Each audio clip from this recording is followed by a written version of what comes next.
नमस्कार दोस्तों, आप सभी का स्वागत है एक नए वीडियो में। और आज हम सब हिस्ट्री का इंपॉर्टेंट टॉपिक कवर करेंगे जो कि है जैन धर्म। तो आप जल्दी से अपने लुसेंट बुक को ओपन कर लीजिए अगर आपके पास है तो, और उसका पेज 9 और 10 निकालिए जिसमें कि जैन धर्म के बारे में दिया गया है। तो यहाँ से हम जो भी इंपॉर्टेंट फैक्ट्स हैं जो कि हमारी एग्जामिनेशन पॉइंट ऑफ व्यू से इंपॉर्टेंट है, उन सभी फैक्ट्स को कवर करेंगे। तो चलिए बिना देर के सेशन को स्टार्ट करते हैं।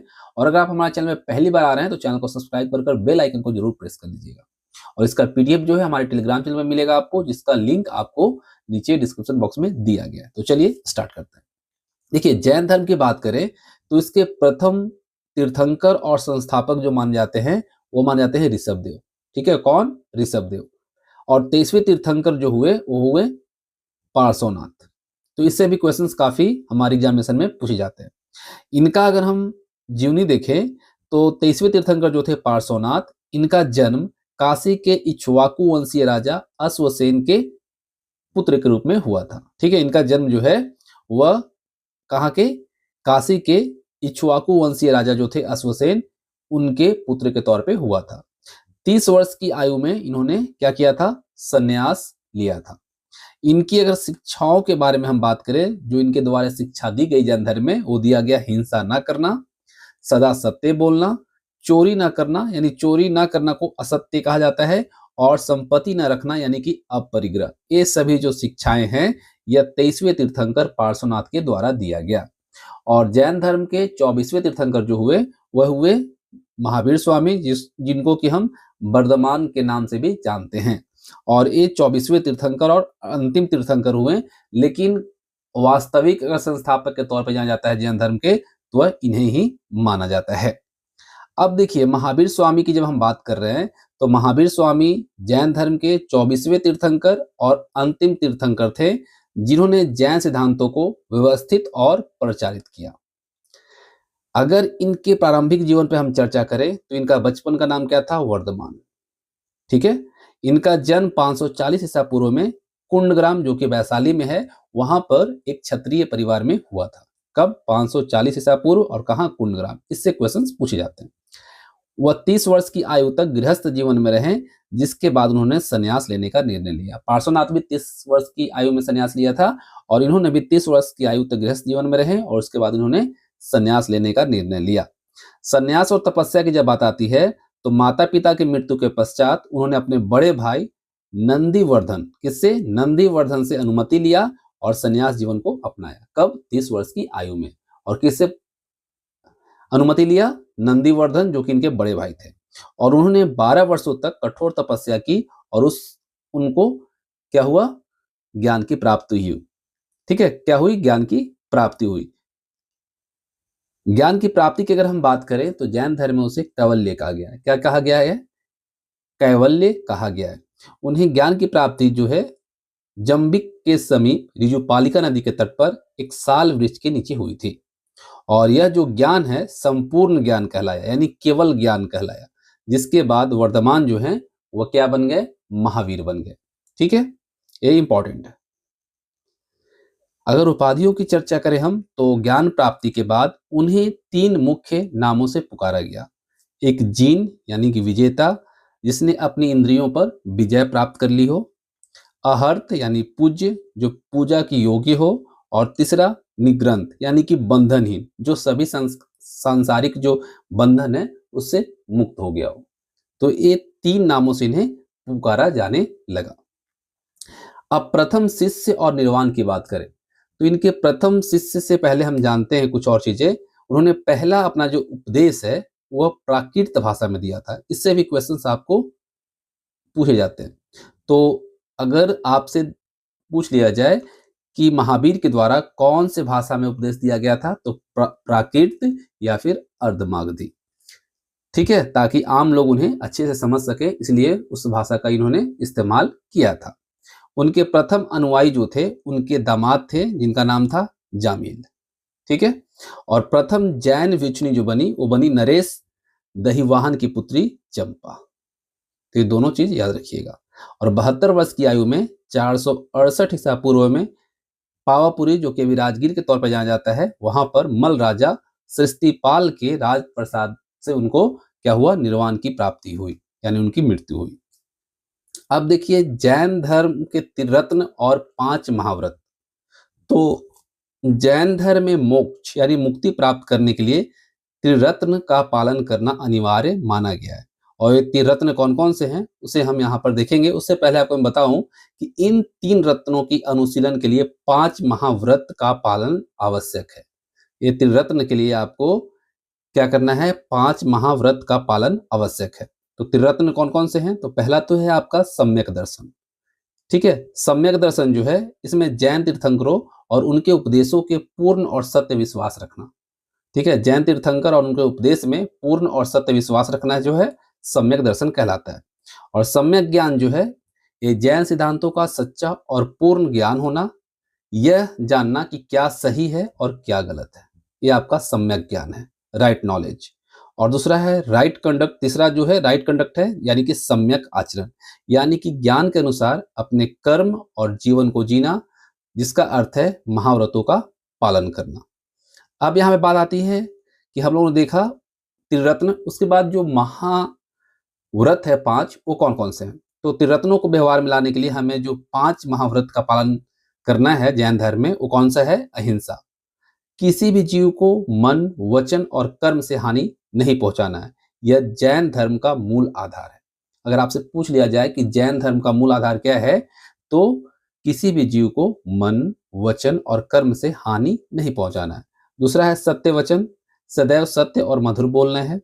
तीसरा है असत्य यानी चोरी न करना, दूसरों की अनुमति के बिना उनकी कोई भी वस्तु न लेना। ये शिक्षा किसके द्वारा दिया गया था? पार्श्वनाथ के द्वारा, जो कि 23वें तीर्थंकर थे। ठीक है। और चौथा है अपरिग्रह, यानी कि किसी भी प्रकार की संपत्ति का संग्रह न रखना। अनावश्यक इच्छाओं का त्याग करना, ये भी किसके द्वारा दिया गया? पार्श्वनाथ के द्वारा दिया गया, जो कि हम लोगों ने स्टार्टिंग में ही देखा। पांचवा जो आता है वो आता है ब्रह्मचर्य, यानी सभी प्रकार की इंद्रिय जनित सुखों का त्याग करना। और ये जो महाव्रत है ये किसके द्वारा दिया गया? तो महावीर स्वामी जी द्वारा जोड़ा गया। ठीक है, ब्रह्मचर्य का जो महाव्रत है ये आपको महावीर स्वामी जी के द्वारा जोड़ा गया। जैन धर्म में कुछ अन्य मान्यताएं हैं। इसमें क्या क्या है? ईश्वर की मान्यता नहीं है। ठीक है, ईश्वर की मान्यता नहीं है, आत्मा की मान्यता यहाँ पर दिया गया। जैन धर्म में ईश्वर की मान्यता नहीं है, किसकी है? आत्मा की है। और पुनर्जन्म एवं कर्मवाद में विश्वास किया गया है जैन धर्म में। और सप्तभंगी ज्ञान के अन्य नाम जो हैं कौन से हैं? स्यादवाद और अनेकांतवाद। ठीक है, सप्तभंगी जो ज्ञान है उसका और नाम क्या है? स्यादवाद और अनेकांतवाद। आध्यात्मिक विचारों को सांख्य दर्शन से ग्रहण किया गया। ठीक, अब देखिए जैन मत का जो है 2 भागों में विभक्त हुआ, वो कौन कौन सा है? श्वेतांबर और दिगंबर। जैन धर्म का जो ये विभाजन है लगभग 300 ईसा पूर्व में एक प्राकृतिक आपदा के कारण हुआ था। विभाजन का कारण क्या था? मगध में 12 वर्षों का भीषण अकाल पड़ना, और यहीं से श्वेतांबर और दिगंबर का विभाजन होता है जैन धर्म में। देखिए पहला समूह जो है वो दिगंबर कहलाया। अकाल के दौरान भद्रबाहु के नेतृत्व में जैन साधुओं का एक बड़ा समूह जो है वह मगध छोड़कर कहाँ चला गया? दक्षिण भारत, कर्नाटक चला गया। और ये जो साधु हैं प्राचीन जैन नियमों का कठोरता से पालन करते रहे, और वे वापस लौटे तो दिगंबर यानी कि दिशाएं जो हैं, यानी कि जो दिशा है वही इनका वस्त्र होता है, उन्हें हम दिगंबर कहते हैं, क्योंकि वे नग्न रहा करते थे, नग्न रहने वाले साधु थे। ठीक है, जो नग्न रहे उनको दिगंबर, और जो श्वेत वस्त्र धारण किए उन्हें श्वेतांबर। देखिए आगे हम देख रहे हैं दूसरा समूह जो था श्वेतांबर, स्थूलभद्र इसका नेतृत्व करता था। पहला का भद्रबाहु और दूसरा श्वेतांबर का स्थूलभद्र। और स्थूलभद्र के नेतृत्व में साधुओं का एक समूह जो है अकाल के दौरान भी मगध में ही रुक गया, यानी वे कर्नाटक नहीं गए। और इन्होंने परिस्थितियों के अनुसार कुछ नियमों में ढिलाई दी और श्वेत वस्त्र धारण करना शुरू किया, और ये साधु जो है श्वेतांबर यानी श्वेत वस्त्र धारण करने वाले कहलाए। ठीक, परिणाम क्या हुआ? भद्रबाहु के वापस लौटने पर दोनों समूहों के बीच गहरा मतभेद हो गया, और उसी के परिणाम स्वरूप जैन धर्म आधिकारिक तौर पर 2 प्रमुख संप्रदाय में बट गया, श्वेतांबर और दिगंबर में। अब देखिए जैन संगीतियां, जो कोई परिषद भी हम कहते हैं, 2 हुई थी। प्रथम हुआ था 300 ईसा पूर्व, कहाँ पे? पाटलिपुत्र में। किसकी अध्यक्षता में? स्थूलभद्र की। और द्वितीय हुआ था 6ठी शताब्दी में बल्लभी, गुजरात में। किसकी अध्यक्षता में? क्षमा श्रवण की अध्यक्षता में। ठीक है, तो आप एनसीईआरटी देखेंगे तो सारी चीजें दी हुई हैं।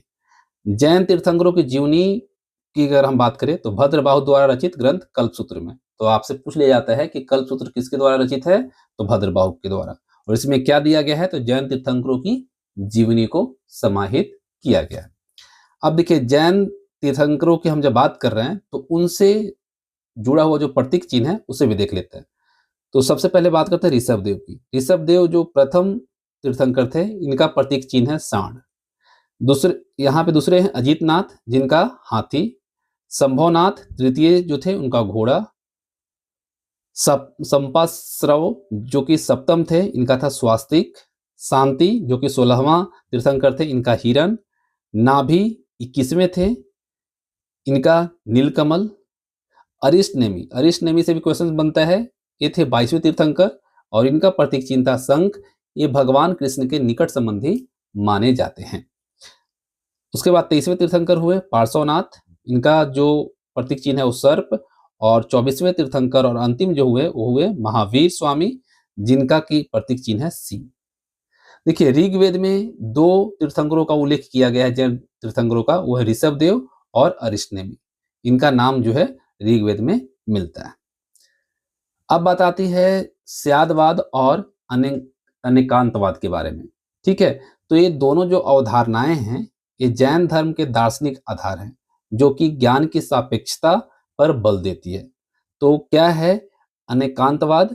तो शाब्दिक अर्थ अगर हम इसका देखें तो इसके मतलब क्या होते हैं, अनेक अंतवाद, यानी कि अनेक पहलुओं का सिद्धांत। इसका अर्थ है कि किसी भी वस्तु या वास्तविकता के अनेक पहलू होते हैं, यानी कि सत्य जो है एक ऐसा है, मल्टी डायमेंशनल है, बहुआयामी होता है। कोई भी अकेली दृष्टि संपूर्ण सत्य को नहीं जान सकती। ठीक है, कोई भी अकेली दृष्टि जो है वह संपूर्ण सत्य को नहीं जान सकती। यह जैन धर्म में धार्मिक सहिष्णुता और बौद्धिक उदारता का क्या है, आधार है। अब दूसरा आता है स्यादवाद। देखिए, स्यादवाद का शाब्दिक अर्थ है कि शायद है, मे बी इज। ठीक है, तो शायद है का सिद्धांत जो है, इसका अर्थ होता है, इसे सप्तभंगी ज्ञान भी कहते हैं। स्यादवाद को क्या कहा जाता है, सप्तभंगी ज्ञान भी कहा जाता है। और ये जो एक क्या है, तार्किक प्रणाली है, जो हमें यह बताती है कि अनेकांतवाद को कैसे व्यक्त किया जाए, और इसी के अनुसार किसी भी निर्णय या कथन से पहले स्यात् यानी शायद किसी अपेक्षा से शब्द का प्रयोग करना चाहिए।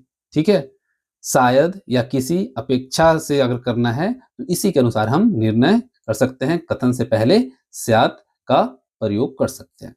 और यह जो है इस बात पर बल देता है कि सभी निर्णय केवल एक विशेष दृष्टिकोण या परिस्थिति या संदर्भ में ही सत्य होते हैं, ऐसा नहीं है कि हमेशा होते।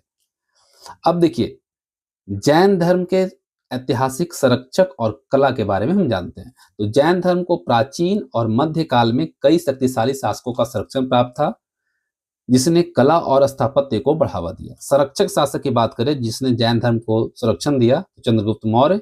तो इन्होंने अपने जीवन के अंतिम चरण में जैन धर्म को अपनाया और भद्रबाहु के साथ कर्नाटक चले गए, यानी कि दिगंबर। ठीक है, कलिंग नरेश खारवेल जैन धर्म के एक महान समर्थक थे।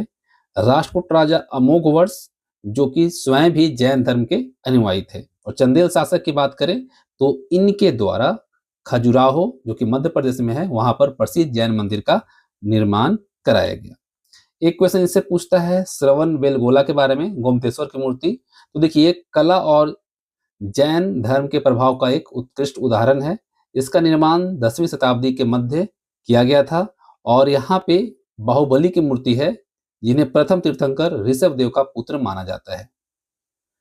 और इसका निर्माण जो है गंग वंश के मंत्री चामुंडराय के प्रोत्साहन से कर्नाटक के श्रवण बेलगोला में हुआ था। ठीक है, चलिए अब देखिए मथुरा कला और साहित्य। मौर्योत्तर युग में मथुरा जो था वो जैन धर्म का एक प्रमुख केंद्र हुआ करता था और मथुरा कला का संबंध जो है जैन तीर्थंकरों की मूर्तियों के निर्माण से रहा है। एक बात आती है कल्पसूत्र, जो कि भद्रबाहु द्वारा रचित है, जैन तीर्थंकरों की जीवनी है और ये महत्वपूर्ण जैन साहित्य का हिस्सा है, जो कि हमने आपको पहले भी बताया। तो ये थे आपके एनसीईआरटी पेज नंबर 9 और 10 से जो कि जैन धर्म के बारे में दिया गया है, उसे हम यहाँ पे निचोड़ करके पढ़े हैं। तो उम्मीद करता हूँ आपको पसंद आया होगा। इसके आगे हम सब बौद्ध धर्म के बारे में पढ़ेंगे,